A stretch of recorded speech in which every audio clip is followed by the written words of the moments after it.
ராமநாதன் தமிழ் பேச்சு. விசாரணை அலுவலரின் பூர்வாங்க நடவடிக்கைகள். விசாரணை அலுவலராக நியமித்து ஆணை பெறப்பட்டவுடன் விசாரணை அலுவலர் அந்த ஆணையை நன்கு பரிசீலிக்க வேண்டும்.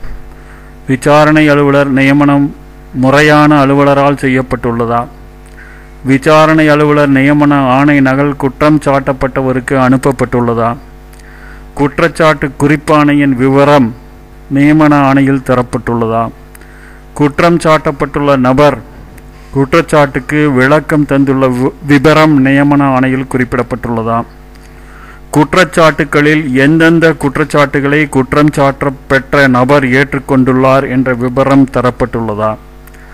குற்றம் சாட்டப்பெற்றுள்ள நபரின் விளக்கத்தை ஏற்று எந்தெந்த குற்றச்சாட்டுக்களை ஒழுங்கு நடவடிக்கை அலுவலர் தள்ளுபடி செய்துள்ளார் என்ற விபரம் தரப்பட்டுள்ளதா?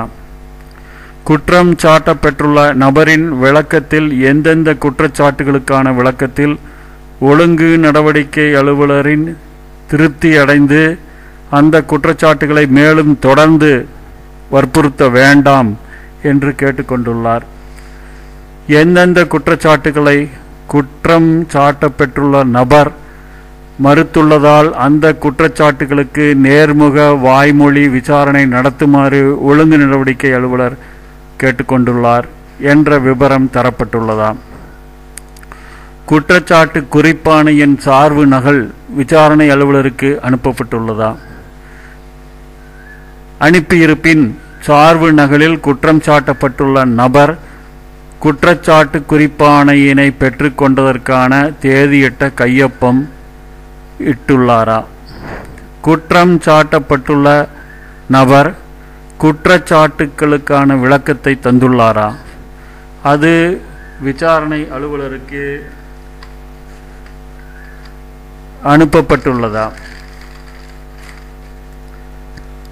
தம்முடைய விளக்கத்தில் எந்தெந்த குற்றச்சாட்டுக்களை ஏற்றுக்கொண்டுள்ளார்? தம்முடைய விளக்கத்தில் எந்தெந்த குற்றச்சாட்டுக்களை மறுத்துள்ளார்? அனைத்து குற்றச்சாட்டுக்களுக்கும் விளக்கம் தந்துள்ளாரா? தம்முடைய விளக்கத்துடன் வினாப்பட்டி படிவத்தை பூர்த்தி செய்து அனுப்பியுள்ளாரா? மேற்படி வினாப்பட்டி படிவத்தை விசாரணை அலுவலருக்கு அனுப்பப்பட்டுள்ளதா? வினாப்பட்டி படிவத்தில் பிராசிக்யூஷன் தரப்பில் எந்தெந்த நபர்கள் நேர்முக விசாரணையின் போது ஆஜர்படுத்தப்பட உள்ளனர் என்று குறிப்பிடப்பட்டுள்ளதா?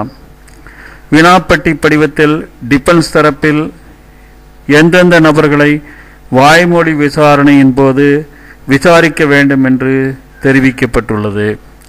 குற்றம் சாட்டப்பட்ட நபர் வினாப்பட்டி படிவத்தில் வாய்மொழி விசாரணை மற்றும் நேரில் செவிமடுப்பு வழங்க வேண்டும் என்று கேட்டுள்ளாரா? குற்றச்சாட்டு குறிப்பாணையில் உள்ள ஒவ்வொரு குற்றச்சாட்டுக்கும் ஆதார ஆவணமாக என்னென்ன ஆவணங்கள் குறிக்கப்பட்டுள்ளன? மேற்படி ஆவணங்கள் விசாரணை அலுவலருக்கு அனுப்பப்பட்டுள்ளனவா? குற்றச்சாட்டு குறிப்பாணையில் உள்ள ஒவ்வொரு குற்றச்சாட்டுக்கும் எந்தெந்த நபர்களின் ஸ்டேட்மெண்ட்டுகள் பிராசிக்யூஷன் தரப்பு சாட்சியுமாக குறிக்கப்பட்டுள்ளது? மேற்படி ஆவணங்கள் விசாரணை அலுவலருக்கு அனுப்பப்பட்டுள்ளனவா? விசாரணை அலுவலர் நியமன ஆணையில் விசாரணை எங்கு நடத்தப்பட வேண்டும், எப்பொழுது நடத்தப்பட வேண்டும், விசாரணை அறிக்கை எப்பொழுது சமர்ப்பிக்கப்பட வேண்டும் என்பது போன்ற விவரங்கள் ஏதேனும் தரப்பட்டுள்ளதா?